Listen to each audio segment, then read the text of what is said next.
All right.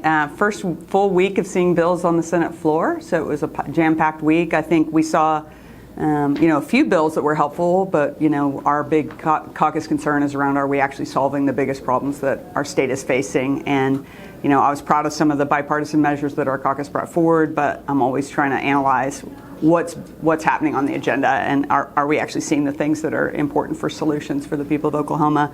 I definitely am concerned. I think you probably saw this week the split around the wage discussion yesterday, the minimum wage discussion. I thought it was very interesting to see that bill almost didn't pass, which was going to give a specific exemption for our restaurants and tipped employees and for lodging. And I think that was very interesting to see that support for workers, and we definitely wanted to make sure we highlighted that we think that bill, one of our concerns was that bill might be there just to preempt future state questions and what would happen if the wage gets raised. And so I think that bill was one of the most interesting of the week. What do you all want to talk about? Can you talk about the parental choice tax credit? There were some modifications the Senate approved today. Some discussion about that. Do you think that there might be an appetite going forward in the Senate to make other modifications that might open it up more to lower income families? Yeah, you saw changes today that were touted as accountability, but I actually didn't see that accountability there, and I think you saw most of our caucus vote against that. Making sure that the schools are accredited by a real accrediting body is very important, but I don't think you saw any additional accountability. We saw switching from 2 installations of money to 1, which means that money will go out earlier and potentially before the school year even starts, and so that's a concern with the clawbacks we saw. And they actually shorten the time period where low-income folks get preference. And so that's a big concern of mine, because if we're making more and more rules about which we're calling them low income, we're talking about under $150,000, which is considerably above the Oklahoma average wage. So using the word low income is actually kind of a stretch, but we saw in the numbers very few people under $75,000 were getting those vouchers. And so I think what you saw was there were no additional steps made to make sure those low-income folks can get access. Instead, we saw them shortening that window where they get preference. And so you're going to have low-income folks who are really able to watch the clock, submit their materials at the right time, already have that decision made. And so you're seeing more and more barriers to even give them preference. So I did not see an appetite to make that program stronger or to deal with the problems we've already seen. I suppose the Senate Democratic Caucus would oppose removing the cap on that program, like the governor has called. Yeah, we have not taken an official caucus position, but I feel pretty confident. And generally, we support public funds in public schools and have not encouraged that to grow. I would, stop the triggered increase. That increase is something in statute that we put there. I think when we're looking at our potential revenues this year, I would not add that extra $50 million in capacity. I don't think anything about the data we've gotten proves that that's better for kids or better for families who didn't have access to something. So I think we need to see actual proof before taxpayer money is added to that. On foreign influence, the senator buying and selling agricultural land, critical infrastructure, and even in matters of litigation, there's some prohibitions and red tape being drawn around, quote, foreign adversaries. And I wonder if you have an idea of the scope of that problem, what the problem is exactly that's being solved by these bills, because they're getting traction on the floor. Yeah, that's a great question. So he was asking about the foreign adversaries. We saw 3 or 4 measures related to foreign adversaries. The one around property and agricultural lands, I am not entirely sure. Senator Brooks Jimenez worked very hard on that bill, so if you want to follow up with one of our members, he has worked hard to try to make sure that language is tight enough not to exclude all, for instance, green card holders, and to try to make sure we're narrowing that. We saw some measures earlier in session that would have forced even small towns to have to do a review of company ownership for foreign adversaries. So at least the measures we've seen so far are pretty narrowly tailored and are based at the state level, because we can't force cities to have to research companies' ownership structure to before they can contract with them. So I think it's a legitimate concern, but I actually don't have the data on that. No. There was a court decision, I think today, that brought to an end the Pinnacle Plan, which was federal oversight of our state's foster care system. It had been in place for 13 years. That's coming to an end now. Just, do you have any thoughts on that? Wow.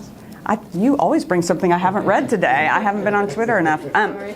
No, I'm glad. I mean, the good thing about the Pinnacle Plan ending is that, at least in the data, we're doing better on child welfare, and that to me is very heartening, that our state has been able to accomplish that. I know it's been a lot of hard work and a lot of years. I think it's too bad that it takes these lawsuits for us to make that progress, and I think we're seeing that in the mental health realm now. And I hope that we don't have to see other lawsuits to make progress there. My big concern would be us keeping up the improvements that have been made and continuing to develop. I think we moved into the modern era in the child welfare, the way that we work with families, the way that we handle keeping kids safe, and we need to keep improving. So that mindset of continual improvement, I hope we can keep up without those outside experts. I hope that the money saved on not paying outside experts goes to child welfare. Pro Tem had similar remarks. Oh, yay. Another question on hopefully something you've seen. Those changes to the social studies standards that were quietly made without any real public acknowledgement by SDE before the State Board of Ed had approved those. Now that those are in the hands of the legislature, I'm curious to get your thoughts on that. The new version would have students identify discrepancies in the 2020 election results, including sudden halting of ballot counting in select cities and key battleground states, sudden batch dumps, an unforeseen record number of voters, etc. Curious, do you think there were discrepancies in the 2020 elections, and do you think schools should be teaching this? I mean, the social studies, I was already concerned about the social studies standards that have been brought forward because they didn't come from the field of educators, that we really had some other folks at the table and were much more about politics than about students. And so this takes it to a new level and clearly undermines transparency around that process. Having a committee, having public comment, and having those changed before they went to the board, I think deeply undermines that process. I don't even know if it's legal. I haven't gotten to research that yet or heard whether anyone's challenging that. I would think just on Open Meetings Act, there would be a concern there if there was actually not the materials shared publicly. But I have real concerns about putting that specific a framework in our social studies standards. And what we've seen is, on one hand, my Republican colleagues have shut down conversations about hard topics. We're still suffering with the chill that happened from House Bill 1775 that made it where it's very difficult for educators to confidently talk about issues of race, issues of racism, which our kids are facing and our kids want to talk about and deal with. So then to add something this specific in the framework, it's deeply alarming. I think it makes it even harder for educators to navigate this level of politics when really they should get to focus on the kids and on the students. So I'm concerned about it. I think we have to look at the legalities of it, and we need transparency. I really hope that the legislature takes action. And I noticed, I can't remember whose article, made it real clear to me, I think it was Trace, made it real clear to me that my colleagues don't necessarily understand our authority there. And so I think we need to do a better job as legislators to remember our role and that we can reject those. And there's a reason why they come through this process, because it needs to be based on community standards, not one political idea. It's been 4 years since the governor moved the public health lab from Oklahoma City to Stillwater, and the public health lab still cannot do in-house testing of some infectious diseases, including measles, which we had a couple of cases this week. How concerned are you about that function not being there 4 years later? Yeah, I mean, the lab has been really problematic since it was moved. Every time I meet with the director of the state health department, I talk to him about that concern. I keep hearing that there's a good plan, and then I don't see that actually come to us being accredited again. And I have yet to see what the real cost will be to get us there. And so, I think we have to elevate that concern and question, and that measles is showing us. We've also heard around bird flu and other things that we need to make sure we're able to do that quickly and on site and use our own expertise. This is an absolutely vital part of government, is public health and helping communicate and handle those kinds of diseases, especially when the federal government is letting go of some of that communication. What are your thoughts on the governor's renewed call for a 0.5% income tax cut ahead of the budgeting? Talking about tax cuts right now needs to be balanced with the big risk of federal funding. Close to a third of our budget comes from federal funding, between a third and 40% depending on the year. That's a big portion of some major programs that are important to our communities. That's our Sooner Care program. That's our schools and their ability to have lunches. That's our Title I kids being able to get access to programs. So we have to get a better sense of what's at risk from our federal colleagues. before we can make decisions about cutting taxes. We already knew that our budget needed to be flat or lower based on the estimates. And so we got to be real with those numbers and make sure we're looking at the real needs. And what I hear from the public is not, do we want to cut taxes? It's we want our roads better, we want our bridges better, we want our schools better. And we had, just this week, or last week in appropriations, we had a bill about bridges to try to fund county bridges. And that's the state subsidizing those county bridges because there's so many deficient bridges. We've heard that roads cost more and we can't get as much updates to our roads right now because of the money. So I think we have to be real about what our priorities are. And what I hear from people is that they want us focused on core mission of the state. Sorry if this was asked about already, but I was wondering what your thoughts were about the whole ethics commission situation, concerns about that right now, as that's looking into Todd Hyatt, Ryan Walters. What's going on there? Yeah, I haven't gotten to see the news yet on what they've released, or maybe they're doing it right this second. I think it's going on. Yeah. Right now. I think, the Ethics Commission is incredibly important. I want to remind everyone that the Ethics Commission came from a citizen-led petition. That was a citizen initiative state question that passed because the public didn't trust us to police ourselves on ethics. And so again, I want to just point out our citizen initiative petition is a really important part of our constitutional structure. And that Ethics Commission is absolutely vital in that role. We need them looking into these things. We clearly have shown that we don't police ourselves. And so I'm very glad that they're looking deeply into that. I hope we get some clear guidance out of that on what needs to be done better.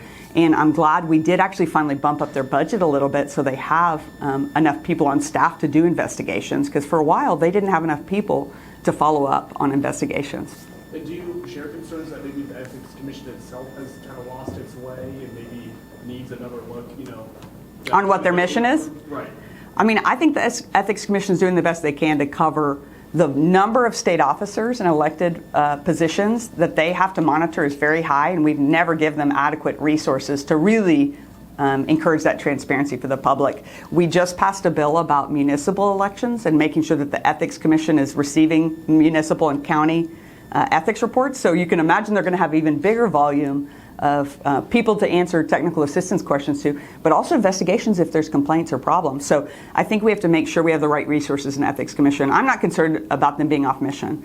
Their rules are very clear. I think the problem is we don't get trained.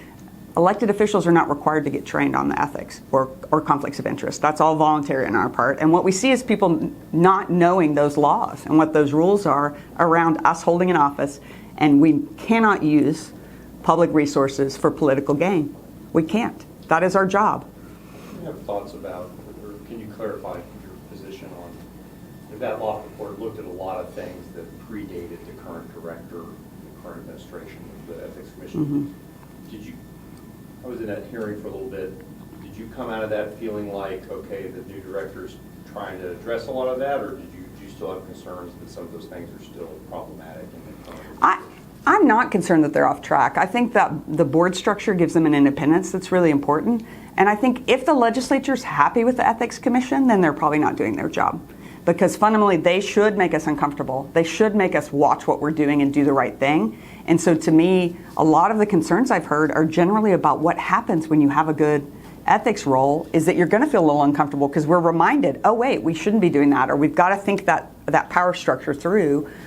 So I'm not concerned about it. I do think the new director's had a really great attitude and has really approached it well, and is viewing their job also as helping educate us and not just the punishment side. And I think that's a positive thing, because we should want us all to do better in this area. I've heard that a lot. That previously, it felt like if you called up, It was more punitive, yeah. wanted clarity, then you risked getting Right. examined. Yeah. To go back to the social studies standards for a moment, have Pro Tem Paxton, Chair Pugh, or Bergstrom outlined a plan for reviewing those? I have not gotten to talk to them personally. I know the Administrative Rules Committee have submitted their request to the chairman about the rules they want to have heard, and I know that was on our list. I think these are technically handled differently than admin rules. Oh, okay, okay. It's a Oh, for the standards, because they don't go through the Admin Rules Committee? Right. Yeah, I great think question. they can, but it doesn't, like, Yeah, statute. thank you. It's just the chamber's. It could go either way, yeah. No, and So I need to find that out. I need to find that out. But do you have do you want there to be a vote on Yes, this? absolutely. I mean, we need to review them. I've heard great concerns from my district and from educators about the content. First, it was just educationally, the content was too advanced for the age appropriateness, which I think is a fact of not having educators at the table enough.